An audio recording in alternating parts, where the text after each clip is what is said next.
August 2026ರಲ್ಲಿ ನಾವು 2 ಗ್ರಹಣಗಳಿಗೆ ಸಾಕ್ಷಿಯಾಗ್ತಾ ಇದೆ ಜಗತ್ತು.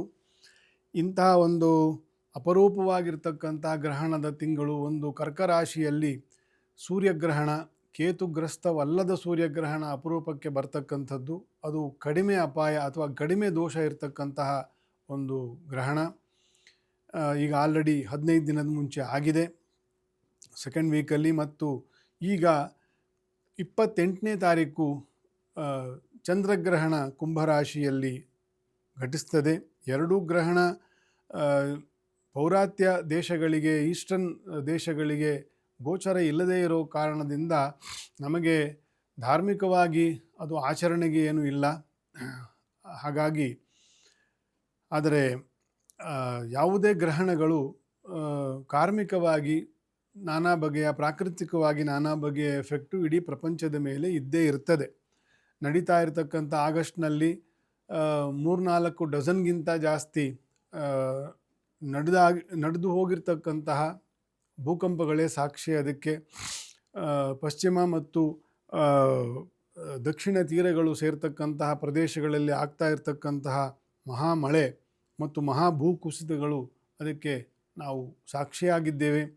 ಸಾಮಾನ್ಯವಾಗಿ ಮಳೆಗಾಲದಲ್ಲಿ ಬರ್ತಕ್ಕಂತಹ ಫ್ಲಡ್ಗಳಿಗೂ ಈ ತಿಂಗಳಲ್ಲಿ ಆಗಿರ್ತಕ್ಕಂತಹ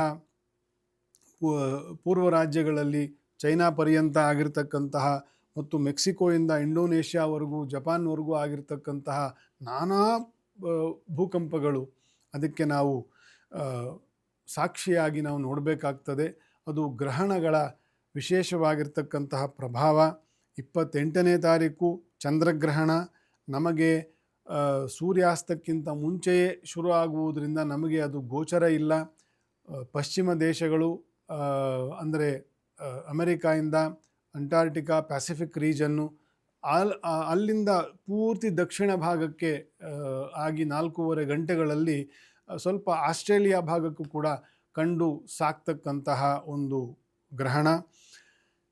ಜಲ ರಾಶಿ ಆಗಿರ್ತಕ್ಕಂತಹ ಕರ್ಕ ರಾಶಿಯ ಅಧಿಪತಿ ಚಂದ್ರನಿಗೆ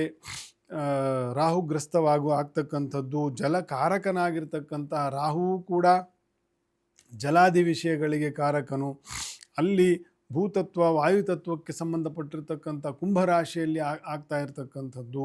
ಶನಿಯೂ ಕೂಡ ಜಲರಾಶಿಯಲ್ಲಿ, ಮೀನರಾಶಿಯಲ್ಲಿ ಸಂಚಾರ ಮಾಡ್ತಾ ಇರತಕ್ಕಂಥದ್ದು.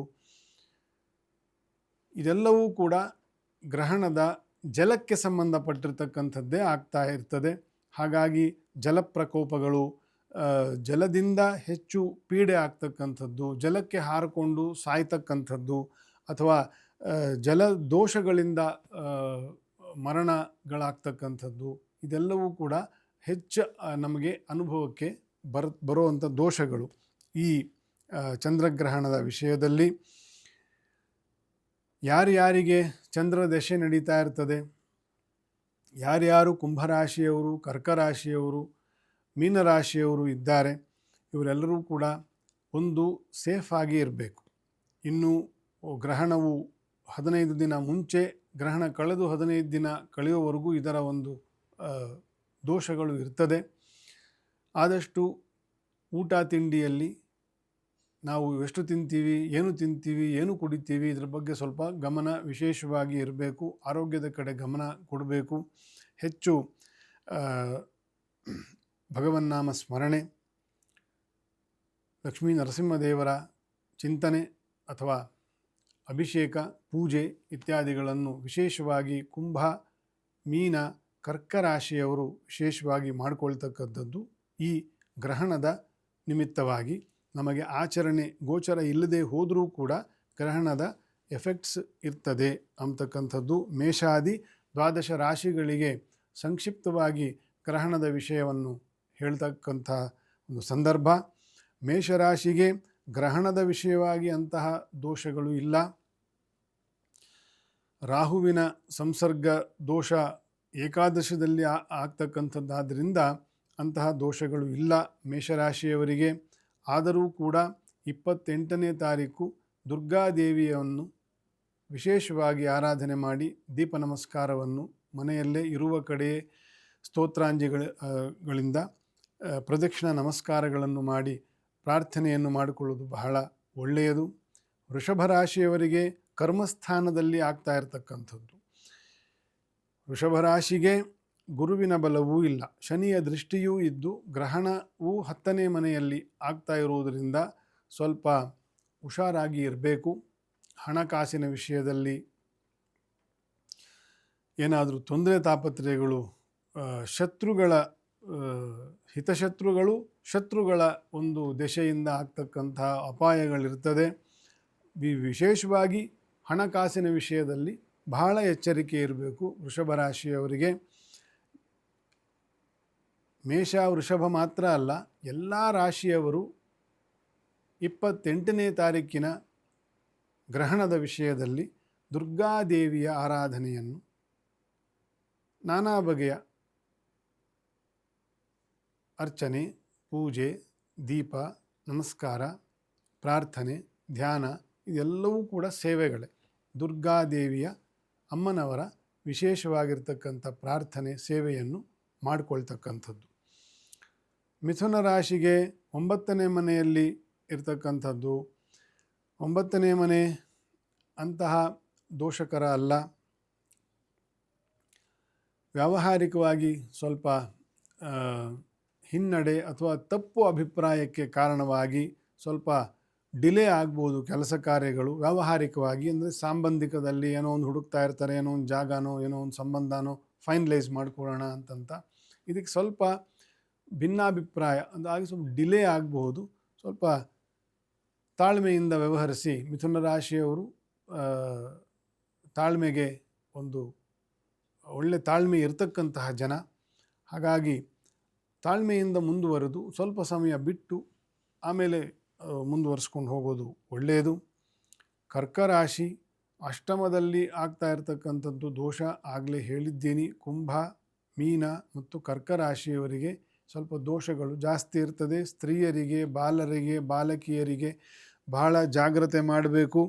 ಗರ್ಭಿಣಿ ಸ್ತ್ರೀಯರಿಗೆ ಇನ್ನೂ ಹೆಚ್ಚಿನ ಜಾಗ್ರತೆ. ಅಂದರೆ ಎಲ್ಲೋ ಹೋಗ್ಬಿಡೋದು, ಹೊರಗಡೆ ಹೋಗಿ ಎಲ್ಲೋ ಟೂ ವೀಲರ್ನಲ್ಲಿ ಕರ್ಕೊಂಡು ಹೋಗೋದು, ಆಟೋದಲ್ಲಿ ಎಲ್ಲೋ ಅನಾವಶ್ಯಕವಾಗಿ ತಿರುಗ್ತಕ್ಕಂಥದ್ದನ್ನು ಮೊದಲು ಬಿಡಬೇಕು. ಗ್ರಹಣ ಇರಲಿ ಬಿಡಲಿ, ಗ್ರಹಣ ಇರುವುದು ದೋಷಕರವಾಗಿರ್ತಕ್ಕಂಥದ್ದು ಆಲ್ರೆಡಿ ಇನ್ನೂ ಹೆಚ್ಚು ದೋಷ ಆಗ್ತದೆ.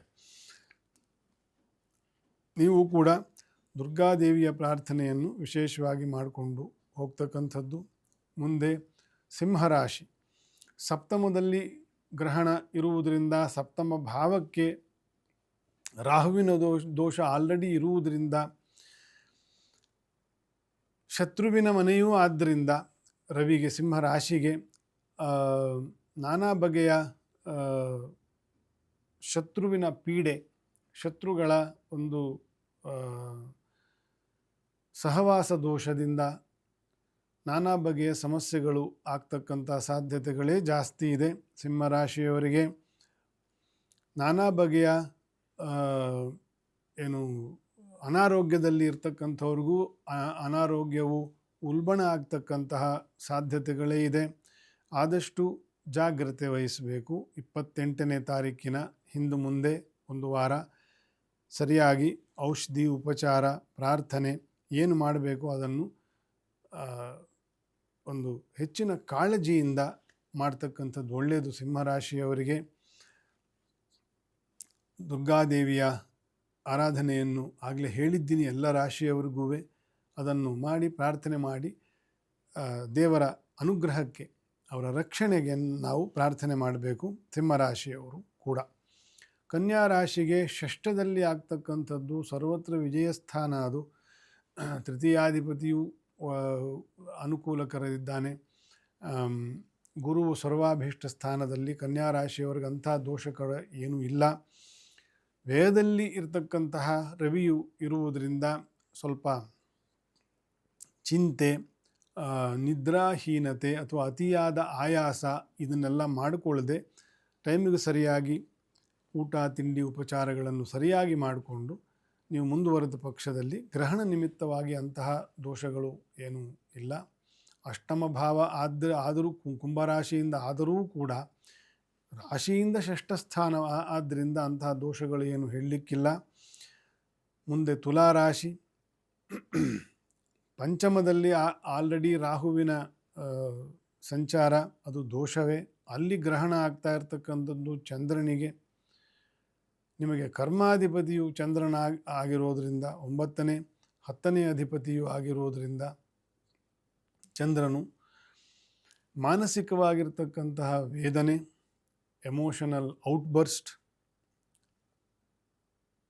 ಯಾವುದು ನೀವು ತುಂಬ ನಂಬಿರ್ತೀರಾ ಅಂಥವರಿಂದ ಏನಾದರೂ ಮೋಸ ಆಗ್ತಕ್ಕಂಥದ್ದು, ನೀವೇ ಇನ್ನೊಬ್ಬರಿಗೆ ಮೋಸ ಆಗಿ ಅವರ ದುಃಖಕ್ಕೆ ನೀವು ಕಾರಣ ಆಗ್ತಕ್ಕಂಥದ್ದು, ಇದೆಲ್ಲವೂ ಕೂಡ ಪರಸ್ಪರ ಇರತಕ್ಕಂತಹ ದೋಷಗಳೇ. ಪಂಚಮ ಅಂತಂತಂದರೆ ದ ಕ್ವಾಲಿಟಿ ಆಫ್ ಥಿಂಕಿಂಗ್ ಅಂತಂತಾನು ಕೂಡ ಅರ್ಥ ಇದೆ. ಆ ಥಿಂಕಿಂಗ್ಗೆ, ಮನಸ್ಸಿಗೆ ಕಾರಕನಾಗಿರ್ತಕ್ಕಂಥ ಚಂದ್ರನ ಗ್ರಹಣವು ಇರುವುದರಿಂದ ಇದೆಲ್ಲ ದೋಷಗಳು ಬರ್ತದೆ. ನೀವು ಬಾರದಂತೆ ನಿಮ್ಮ ನಡಾವಳಿಯನ್ನು, ನಿಮ್ಮ ಮನಸ್ಸನ್ನು ಗಟ್ಟಿ ಮಾಡಿಕೊಳ್ತಾ ಮುಂದೆ ಹೋಗಬೇಕು ಅಂತಂತ ಓವರಾಲ್ ಅಭಿಪ್ರಾಯ. ಮುಂದೆ ವೃಶ್ಚಿಕ ರಾಶಿ, ಚತುರ್ಥದಲ್ಲಿ ಆಗ್ತಕ್ಕಂತಹ ಚಂದ್ರಗ್ರಹಣ. ಆಲ್ರೆಡಿ ರಾಹುವಿನ ಚತುರ್ಥ ಪಂಚಮ ದೋಷಗಳು ಇದ್ದೇ ಇದೆ. ಅಲ್ಲಿ ಗ್ರಹಣ ಆಗ್ತಕ್ಕಂಥದ್ದು ಸ್ವಲ್ಪ ದೋಷಕರವೇ. ರಾಜರು, ರಾಜತ್ವ ಇರ್ತಕ್ಕಂಥವರು, ಮಿನಿಸ್ಟೇರಿಯಲ್ ಇರ್ತಕ್ಕಂಥವರು ಎಲ್ಲರಿಗೂ ದೋಷವೇ. ಅವರಿಂದ ವ್ಯಾವಹಾರಿಕವಾಗಿರ್ತಕ್ಕಂಥ ಅನೇಕ ದೋಷಗಳು ಬರ್ತದೆ. ಯುದ್ಧಗಳ ವಿಷಯದಲ್ಲೂ ಕೂಡ ಅದು ಇನ್ನೂ ಉಲ್ಬಣ ಆಗ್ತಕ್ಕಂತಹ ಸನ್ನಿವೇಶಗಳು. ಅವ್ರದ್ದೆಲ್ಲ ವೃಶ್ಚಿಕ ರಾಶಿಯೇ. ಯಾರ್ಯಾರು ಯುದ್ಧ ಮಾಡ್ತಾ ಇದ್ದಾರೋ ಅವರಲ್ಲಿ ಬಹುತೇಕರು ವೃಶ್ಚಿಕ ರಾಶಿಯೇ ಆಗಿದ್ದಾರೆ. ಇಲ್ಲ ರಾಹುವಿನ ಶನಿಯ ಕೇಂದ್ರದವರು ಆಗಿರ್ತಕ್ಕಂಥವರೇ ಆಗಿದ್ದಾರೆ. ಈ ದೋಷಗಳೆಲ್ಲ ಪರಿಹಾರ ಆಗುವುದು ಇನ್ನು 28ನೇ ತಾರೀಕು ಕಳೆದು ಇನ್ನೂ ಒಂದು ಪಕ್ಷ ಕಳಿಬೇಕು. ಅಲ್ಲಿವರೆಗೂ ಈ ದೋಷಗಳು ವೃಶ್ಚಿಕ ರಾಶಿಯವರೆಗೂ ಇರ್ತದೆ. ವಿಶೇಷವಾಗಿ ಆಡಳಿತಕ್ಕೆ ಸಂಬಂಧಪಟ್ಟಿರ್ತಕ್ಕಂತಹ ಅವರಿಗೆ ಹೆಚ್ಚು ದೋಷಕರ. ಅವರೂ ಕೂಡ ದುರ್ಗಾದೇವಿಯ ಮತ್ತು ವಿಶೇಷವಾಗಿ ದುರ್ಗಾ ಮತ್ತು ನಾಗದೇವರ ಒಂದು ಕ್ಷೇತ್ರಗಳಿಗೆ ದರ್ಶನ ಇತ್ಯಾದಿಗಳನ್ನು, ಸೇವೆಯನ್ನು ಮಾಡಿಕೊಳ್ತಾ ಮುಂದುವರಿತಕ್ಕಂಥದ್ದು ವೃಶ್ಚಿಕ ರಾಶಿಯವರು. ಧನುರ್ ರಾಶಿಗೆ ತೃತೀಯದಲ್ಲಿ ಆಗ್ತಾ ಇರತಕ್ಕಂಥದ್ದು ಉಪಚಯ ಸ್ಥಾನ. ಅಂಥ ದೋಷಗಳು ಏನೂ ಇಲ್ಲ. ಆ್ಯಸ್ ಫಾರ್ ಆ್ಯಸ್ ಈ ಗ್ರಹಣ ಅನ್ನೋದೇನಿದೆ ಅದರದ್ದು ಗುರುವಿನ ಬಲ ಇಲ್ಲ. ಕುಜನ ದೃಷ್ಟಿಯೂ ಉಂಟು ರಾಶಿಗೆ, ಮತ್ತು ಕುಜನೂ ನೀಚನಾಗ್ತಕ್ಕಂತಹ ತಿಂಗಳು. ಗ್ರಹಣದ ದೋಷ ಮಾತ್ರ ನಾವೇನು ಅದಕ್ಕೆ ಸಂಬಂಧಪಟ್ಟಿರ್ತಕ್ಕಂಥ ಅಂತಹ ಚಿಂತೆ ಮಾಡೋ ಅವಶ್ಯಕತೆ ಇಲ್ಲ. ಆದರೆ ಅನ್ಯ ಗ್ರಹಾರಿಷ್ಟಗಳು ಉಂಟು. ಹಾಗಾಗಿ ದುರ್ಗಾ ಸೇವೆಯನ್ನು, ರುದ್ರದೇವರ ಅಭಿಷೇಕ ಸೇವೆಯನ್ನು, ಪ್ರಾರ್ಥನೆಯನ್ನು, ಧ್ಯಾನವನ್ನು ಇದೆಲ್ಲವೂ ಧನುರಾಶಿಯವರು ಹೆಚ್ಚು ಮಾಡಿಕೊಳ್ತಾ ಮುಂದುವರೆದರೆ ಬಹಳ ಒಳ್ಳೆಯದು. ಮಕರ ರಾಶಿ, ದ್ವಿತೀಯದಲ್ಲಿ ಆಗ್ತಾ ಇರತಕ್ಕಂತಹ ರಾಹುಗ್ರಸ್ತ ಚಂದ್ರಗ್ರಹಣ. ಈಗ ಆಲ್ರೆಡಿ ರಾಹು ದೋಷವೂ ಇದೆ ದ್ವಿತೀಯದಲ್ಲಿ. ಮುಂದೆ ಸದ್ಯಕ್ಕೆ 2 ತಿಂಗಳಿಗೆ ಜನ್ಮಕ್ಕೆ ಬರ್ತಾನೆ. ಅಲ್ಲಿ ಗ್ರಹಣ ದೋಷ ಆಗ್ತದೆ. ದ್ವಿತೀಯ ಸ್ಥಾನವು ವಾಕ್ಸ್ಥಾನ, ನೆನಪಿನ ಶಕ್ತಿ, ವಾಗ್ದಾನ, ಖರ್ಚು, ಆದಾಯ, ಕುಟುಂಬದವರ ಮನೋಭಾವಗಳು ಎಲ್ಲವನ್ನೂ 2ನೇ ಮನೆಯಿಂದ ನೋಡಬೇಕು. ಇದೆಲ್ಲಕ್ಕೂ ಕೂಡ ದೋಷಗಳು ಬರ್ತದೆ. ಆಲ್ರೆಡಿ ದೋಷ ಇದೆ, ಅದು ಉಲ್ಬಣ ಆಗ್ತಕ್ಕಂಥದ್ದು. ಗ್ರಹಣ ಅಂತಂದರೆ ಹೊಸದಾಗಿ ಏನೂ ನಡೆಯೋದಿಲ್ಲ. ಇರುವುದೇ 5 ರೂಪಾಯಿದಿದ್ದು 50 ರೂಪಾಯಿ ಥರ ಆಗ್ತದೆ. ಸಣ್ಣ ಗುಳ್ಳೆ ಇದ್ದಿದ್ದು ದೊಡ್ಡ ರಣ ಆಗ್ತದೆ. ಆ ರೀತಿಯ ದೋಷ ಗ್ರಹಣಗಳು ಅಂತಂದರೆ ನಿಮ್ಮ ಮಾತು, ಆಲೋಚನೆ, ಖರ್ಚು ಇದ್ರ ಬಗ್ಗೆ ಸ್ವಲ್ಪ ಬಿಗಿ, ಸ್ವಲ್ಪ ಗಮನ ಚೆನ್ನಾಗಿ ವಹಿಸ್ಕೊಂಡ್ರೆ ಮಕರ ರಾಶಿಯವರು. ಕುಂಭರಾಶಿಯವ್ರಿಗೂ ಇದೆ, ಬಹುತೇಕ ಇದೇ ಅಪ್ಲೈ ಆಗ್ತದೆ. ಕುಂಭರಾಶಿಯವರು ಕೂಡ ದುರ್ಗಾದೇವಿಯ ಮತ್ತು ನಾಗಕ್ಷೇತ್ರಗಳ ವಿಧಿಯಿಂದ ಪೂಜೆ ಆಗ್ತಕ್ಕಂತಹ ದುರ್ಗಾದೇವಿ ಮತ್ತು ನಾಗದೇವರ ಸನ್ನಿಧಾನಗಳಲ್ಲಿ ವಿಶೇಷವಾಗಿರ್ತಕ್ಕಂಥ ಪೂಜೆ, ಪ್ರಾರ್ಥನೆಯನ್ನು ಮಾಡಿಕೊಂಡು ಮುಂದುವರಿತಕ್ಕಂಥದ್ದು. ಮೀನರಾಶಿ, ವ್ಯಯದಲ್ಲಿ ಆಗ್ತಾ ಇರತಕ್ಕಂಥದ್ದು. ವ್ಯಯದಲ್ಲಿ ಜನ್ಮದಲ್ಲಿ ಶನಿಯು ವಕ್ರ, ವ್ಯಯದಲ್ಲಿ ರಾಹುವಿನೊಂದಿಗೆ ಚಂದ್ರನ ರಾಹುಗ್ರಸ್ತ ಚಂದ್ರ ಗ್ರಹಣ. ಇದಿಷ್ಟೂ ಕೂಡ ದೋಷಕರವೇ. ಸಾಧ್ಯವಾದರೆ ಪ್ರತಿನಿತ್ಯ ಬೆಳಗ್ಗೆ ಒಂದು 12 ದಿನದ ಕಾಲ ಮೀನರಾಶಿಯವರು ಅಶ್ವತ್ಥ ಪ್ರದಕ್ಷಿಣೆ ಮತ್ತು ನವಗ್ರಹರ ಪ್ರದಕ್ಷಿಣೆ ಸೇವೆಯನ್ನು ಮಾಡಿ ದೇವರಿಗೆ ತುಪ್ಪ ಮತ್ತು ತೈಲದ ಒಂದು ದೀಪಕ್ಕೆ ತಗೊಂಡು ಕೊಟ್ಟು ನಮಸ್ಕಾರ ಮಾಡಿಕೊಂಡು ಸೇವೆಯನ್ನು ಮಾಡೋದು. ಇದರಿಂದ ಪುಣ್ಯವೂ ಬರ್ತದೆ, ಗ್ರಹ ಶಾಂತಿಯೂ ಆಗ್ತದೆ, ದೇಹದಲ್ಲಿ ಆರೋಗ್ಯವೂ ಉತ್ತಮಗೊಳ್ಳುತ್ತದೆ. ಇಷ್ಟು ಗ್ರಹಣಕ್ಕೆ ಸಂಬಂಧಪಟ್ಟಿರತಕ್ಕಂತಹ ಒಂದು ರಾಶಿಯ ಒಂದು ರಾಶಿ ಫಲದ ಒಂದು ಸೂಚನೆ. ಎಲ್ಲರಿಗೂ ಒಳ್ಳೆಯದಾಗಲಿ. ಯಾವುದೇ ಸುದ್ದಿಯ ಅಪ್ಡೇಟ್ ಅನ್ನ ಮಿಸ್ ಮಾಡ್ಕೊಳ್ಬಾರ್ದು ಅಂದ್ರೆ ಈಗ್ಲೇ ಒನ್ ಇಂಡಿಯಾವನ್ನ ಸಬ್ಸ್ಕ್ರೈಬ್ ಮಾಡಿ. ನಿಮಗೆ ಬೇಕಾದ ಭಾಷೆಯಲ್ಲಿ ಎಲ್ಲಾ ಸುದ್ದಿ ತಿಳಿಬೇಕು ಅಂದ್ರೆ ಒನ್ ಇಂಡಿಯಾ ಆಪ್ ಅನ್ನ ಡೌನ್ಲೋಡ್ ಮಾಡ್ಕೊಳ್ಳಿ.